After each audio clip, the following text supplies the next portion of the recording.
তো আমার হাতে রেডমি 10 আমি মডেলটি দেখাচ্ছি।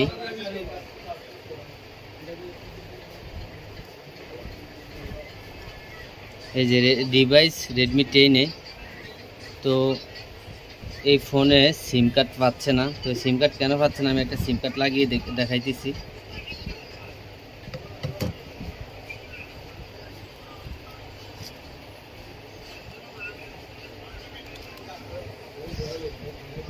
আমি সিম কার্ড ইনস্টল করলাম, কিন্তু আমার এখানে সিম কার্ড কোনো শো করতেছে না। তো সিম কার্ড না শো করার কারণে আমি একটু সেটিংয়ে গিয়ে দেখি অ্যাবাউট সরি এই সিম কার্ড অ্যান্ড মোবাইল নেটওয়ার্কস। তো আমি এখানে ক্লিক করার পর এখানে নো সিম কার্ড আমাদের দুইটা বেসিক সিম পাচ্ছে না। তো আমার সিম না পাওয়ার পিছনে কারণ কি বা কোথা থেকে আমার এই প্রবলেমটা হচ্ছে, তো আমি সেটা দেখব। তো আমি এই ফোনটি খোলার আগে আমি দেখে নিব যে আমার আইএমইআই ঠিক আছে কিনা বা আমার বেসব্যান্ডটা ঠিক আছে কিনা। তো আমি শুরুতে আইএমইআইটা চেক করব। আইএমইআই চেক করতে হলে আমার *#06# আমার এখানে সিরিয়াল নাম্বার দেখাচ্ছে, আইএমইআই দেখাচ্ছে না। তো আমি এবার সেটিংয়ে গেলাম। সেটিংয়ে গিয়ে আমি অ্যাবাউট ফোন অল স্পেসে ক্লিক দিব। এখানে এসে আমার এই যে বেসব্যান্ডটা আমার আননোন দেখাচ্ছে। তো বেসব্যান্ডটা যেহেতু আমার আননোন দেখাচ্ছে, তাহলে আমার এই মোবাইলটাতে আইএমইআই রিপেয়ার করা লাগবে। আমার যে প্রবলেমটা সেটা আমি ফাইন্ড আউট করতে পেরেছি, সেটার প্রবলেমটা আমার বেসব্যান্ড নেই। আমার বেসব্যান্ড না থাকার কারণেই কিন্তু আমার সিম পাচ্ছে না বা নেটওয়ার্ক আসে না। তো আমার এখানে যদি বেসব্যান্ডটা ঠিক থাকতো, আইএমইআই ঠিক থাকতো, তাহলে আমি আমার মোবাইলটাকে খুলে আমি হার্ডওয়্যার সলিউশনে নজর দিতাম মাদারবোর্ডে কাজ করার জন্য। কিন্তু এখন যেহেতু আমার এখানে বেসব্যান্ড ভার্সন দেখাচ্ছে না, আননোন দেখাচ্ছে, তাহলে আমার এটা সফটওয়্যারগত ইস্যু। এখন আমি যদি কোনো নর্মাল টেকনিশিয়ানের কাছে মোবাইলটা দিই যে আমার মোবাইলটা কী হয়েছে আপনি একটু দেখে দেন, তাহলে সে খুলে আপনার মোবাইলটাকে অন্য প্রবলেম করে দিতে পারে।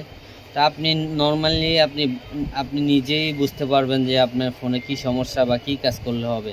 তা আপনার ফোনটাতে এখন যে বেসব্যান্ড আননোন দেখাচ্ছে, এটা আপনার বেসব্যান্ড আইএমইআই রিপেয়ার করলে ঠিক হয়ে যাবে, সফটওয়্যারগত ইস্যু।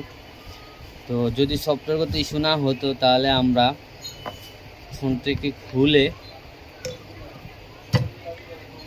খুলে আমরা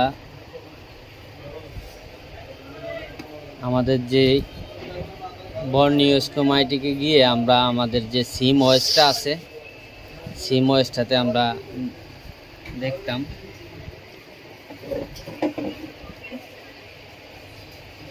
দেখুন এখানে আমার এই মডেল নাম্বার দেওয়া আছে রেডমি 10।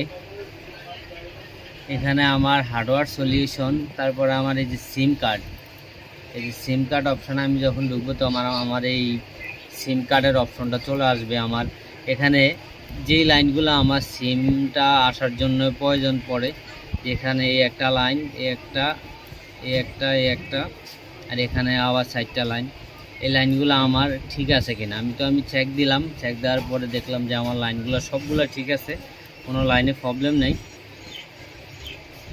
তো যদি আমার বেসব্যান্ড আননোন না হয়, তাহলে আমরা কি করব, আমরা এখানে মানগুলো চেক দিব যে আমার এই লাইনগুলো ঠিক আছে কিনা। যদি আমার লাইনগুলা ঠিক না থাকে, তাহলে আমার সেকেন্ড স্টেপে আমি চেষ্টা করব। যদি আমার বেসব্যান্ড আইএমইআই ঠিক থাকে, যে আমার লাইনও ঠিক আছে, তাহলে আমি একবার তৃতীয় স্টেপটা অবলম্বন করব। সেটা হচ্ছে আমার সিপিইউ রিবুলিংয়ের মাধ্যমে। সিপিইউ রিবুলিং করলে আমার বাকি যে সমস্যাটা সেটা সলভ হয়ে যাবে। তো আমি স্টেপ বাই স্টেপ কাজ করার চেষ্টা করব, যাতে করে আমার কাজটা সহজ হয়। আর বিশেষ করে যারা মোবাইল ইউজার আছেন, তারা নিজেরাও বুঝতে পারবেন যে আপনার প্রবলেমটা কোথায় থেকে হচ্ছে বা কি কাজ করলে আপনার সমস্যাটা সমাধান হয়ে যাবে। এটা আপনারা নিজেরাই বুঝতে পারবেন, নিজেরাই ওভাবে অগ্রসর হবেন কি কাজ করাবেন। তো আজকের জন্য এই পর্যন্ত, ভালো থাকবেন, আল্লাহ হাফেজ।